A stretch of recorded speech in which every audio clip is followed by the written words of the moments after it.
I'm Corbett Wall with DB Auction, here with your feeder flash for Thursday, January the 12th, brought to you in part by Livestock Risk Services, your LRP specialists, headquartered right there at the Exchange Building, the Oklahoma National Stockyards. Dakota Moss office is there.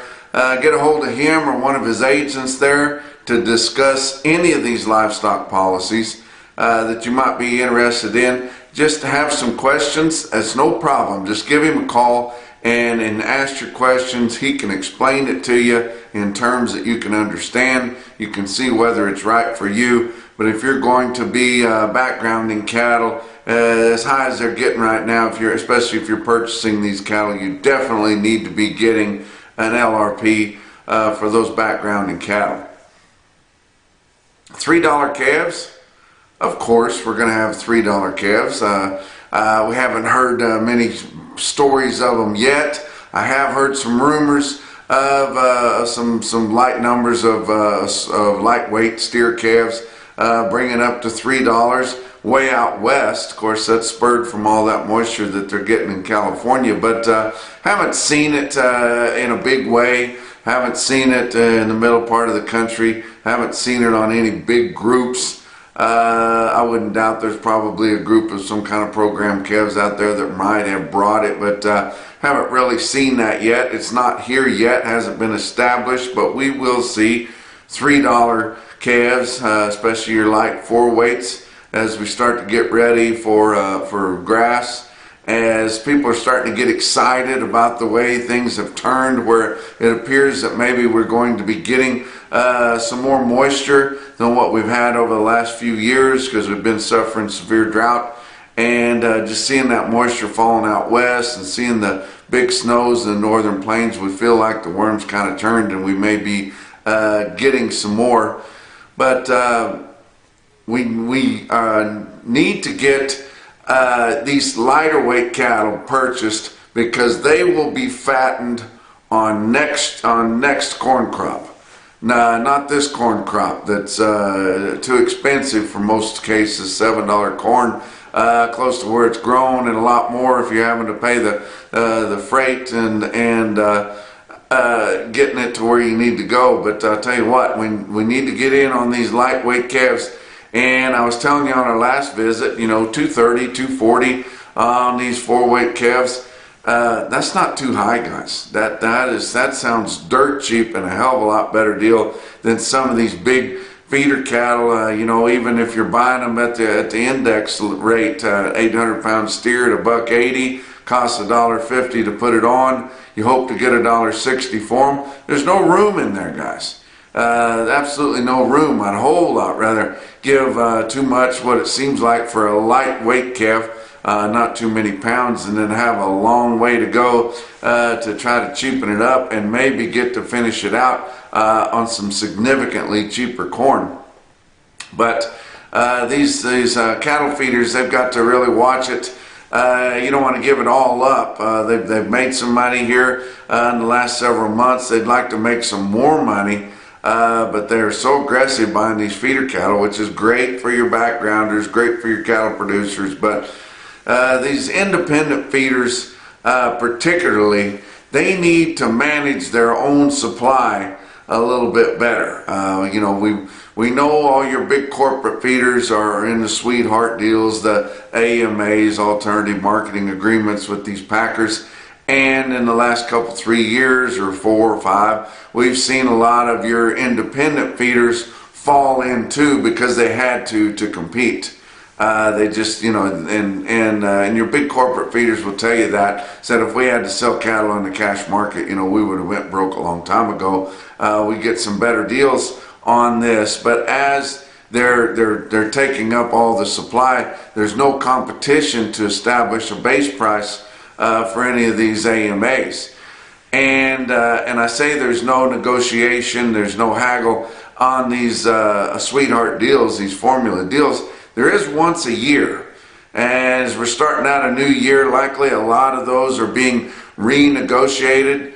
I urge you independent feeders, you family feeding operations, and you guys to hold some of your supply back.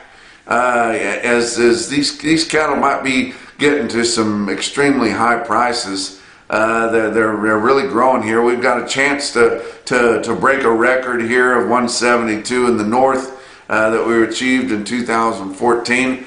But if you hold back some of those cattle, don't promise them every hoof you got. Hold some back to try to leverage with and try to do a better job. But we've got to try to manage our own supplies instead of letting the packers manage that supply for us. We continue to see vertical integration. I saw a story on Wednesday where Kroger and Albertsons grocery chains are looking to merge.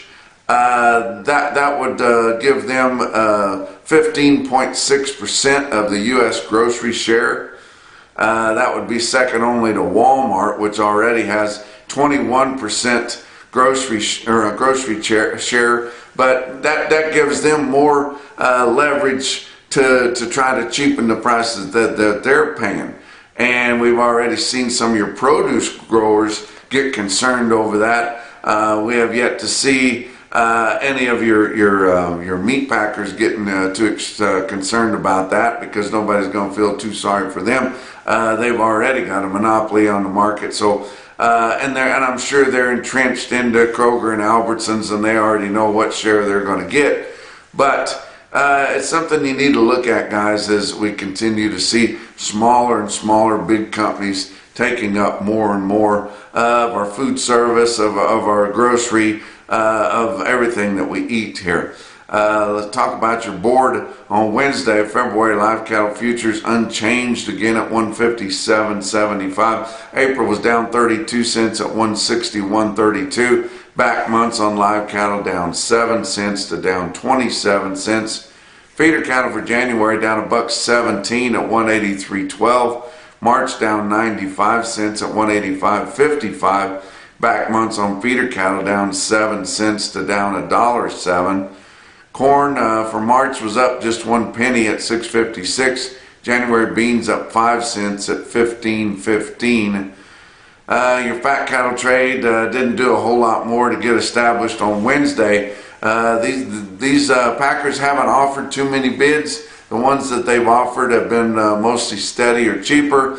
And we just haven't seen too many people getting in a big hurry here, because these few cattle feeders that sell negotiated, they know that these packers are short bought, and they don't have a lot of cattle ready for immediate needs here in the next few weeks. So they're going to have to get aggressive here. We should continue to see them gain ground. We should gain at least another buck this week. I don't know why people keep piddling them a little cattle here and there.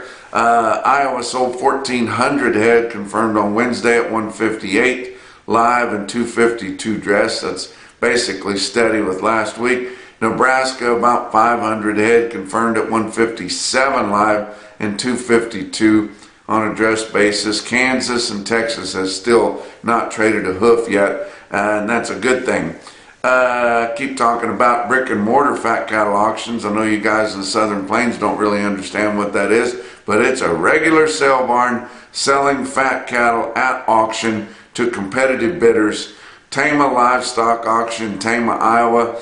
Lighter run, not near as big a sale as Yankton, but 600 head on Wednesday. Pretty good market. And your choice cattle, steers and heifers, bring from 157 to 167, with impressive small groups and individuals up to 170. That's what those cattle are worth, guys. Box beef cutout values sharply lower on choice, down 380 at 280.73. Selects down 23 cents at 258.10. Your slaughter is looking aggressive here, like we figured it would be to get back going again for 2023. 383,000 head estimated harvest through Wednesday of this week, compared to the same week a year ago. We're up 42,000 head, so that's pretty impressive there. Talk about what else is going on.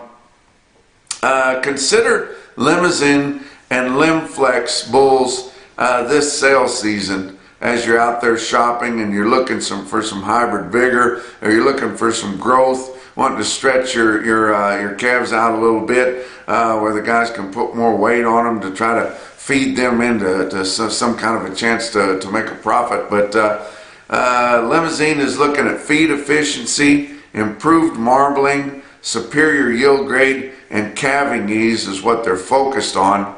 Let Limousine and LimFlex take you full circle. For more information, go to nalf.org.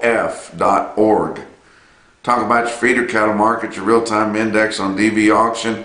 Late in the day on Wednesday, sitting at 180.38. That was up another 14 cents, but there's a pile of cattle in there. Market has not been very volatile, staying pretty strong, steady here for the most part, and up 14 cents from the end of your cash trading on Tuesday. But look at your big sales on Wednesday. OKC West, El Reno, Oklahoma, 14,500 head for the 2-day sale. Calves on Tuesday. Yearling feeders for the most part on Wednesday.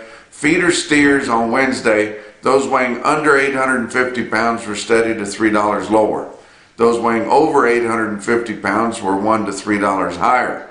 Feeder heifers were fully steady. Steer calves on Tuesday, those weighing under 5 were steady to 2 higher. The little peewees like we've been talking about. 2 higher, that's nothing on a little peewee calf like that. Those weighing over 500 pounds, $1 to $3 lower. Heifer calves are $1 to $3 higher. They did note that there was quite a bit of local demand in there, which normally you'd see most of those cattle being bought up by order buyers, but they had local demand, local backgrounders, ranchers, farmers there, looking at an opportunity, looking down the road at some of those futures prices and thinking, you know, maybe I've got something I can feed these cattle to get them to those weights and get them to those dates to turn out on grass. Winter Livestock, Dodge City, Kansas is our Zoetis stick-out sale of the day. 4,700 head in Dodge City. Feeders were steady. Stockers were steady to $3 higher. You look at this automated market report through Cattle Market Central, you see your best tested weights, 586 head of 6-weight steer calves, average 643 with a weighted average price of $192.19. 593 head of 7-weight steers in Dodge, average 743 pounds with a weighted average price of $184.13. 529 head of 8-weight feeder steers in Dodge City, averaged $820, the weighted average price of $186.68. Wow, guys, that's big time. That's Southern Plains. That's not your cheap corn. That's the corn with all the basis on it and all the freight.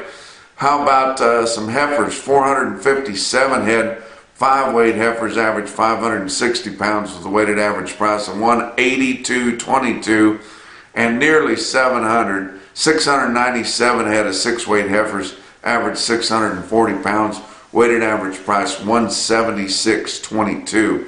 Going to give you some individual quotes from around the region. How about Torrington Livestock Markets in Torrington, Wyoming? They sell 224 head of 650-pound steer calves for $2.17 a pound. Goodness. Bloomfield Livestock Market in Bloomfield, Iowa, that's a Schooley family up there. They sold 54 head of steers, weight 869 at $185.85.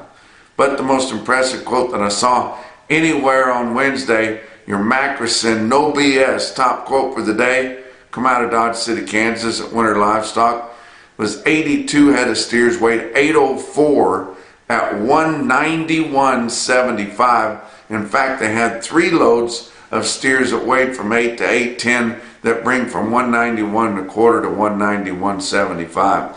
And that's your feeder flash for Thursday.